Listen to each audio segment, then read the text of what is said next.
How does a man should behave if he wants to deserve the heart of a woman?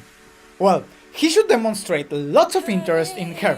He has to approach her in a very nice, charming, creative, non-creepy way.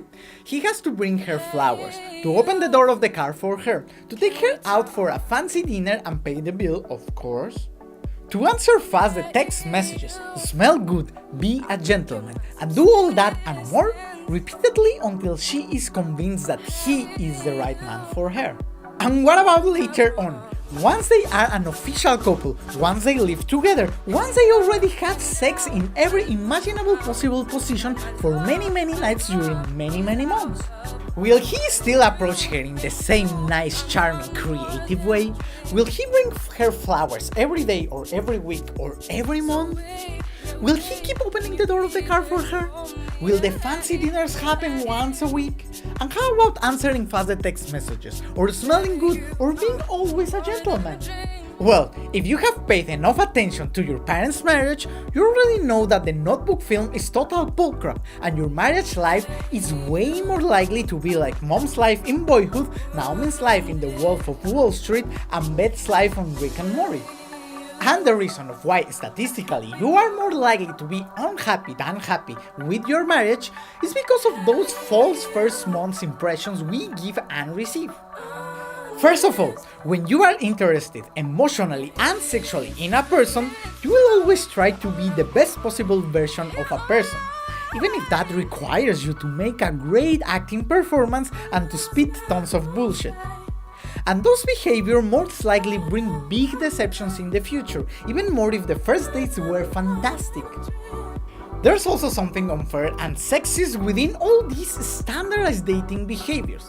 If you're a woman and you like a man, first of all, you cannot be the one to approach that person, because that can mean you are not serious or that you are a total bitch, depending on the situation, and you cannot be the first one texting or calling. There's also this generalized idea that if I have been behaving as a true gentleman, whatever that means, I have paid for your movie tickets, for your dinners, for your trips, etc., then eventually I will have the right to kiss you or to touch you or to sleep with you, and a lot of men will follow that charming man formula just to get into your pants.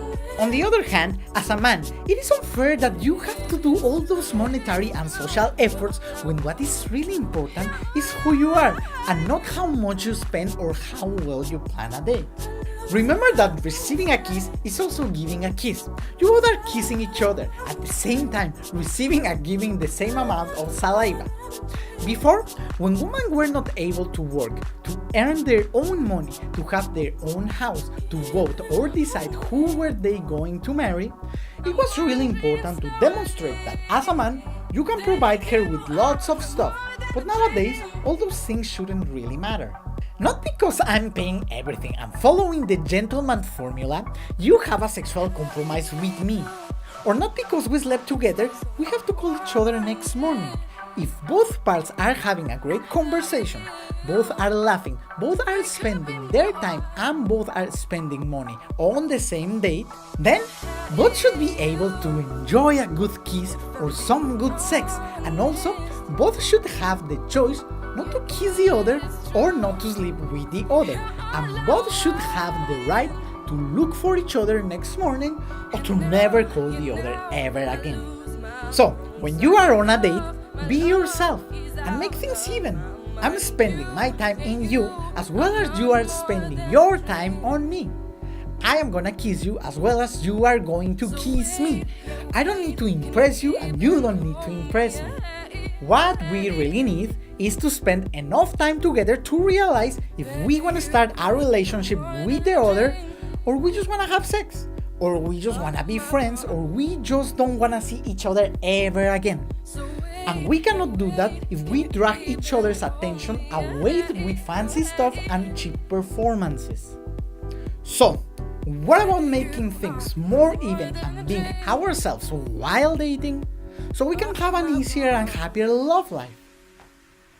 And if your partner doesn't perform anymore as in the first night, like this video, share it and subscribe.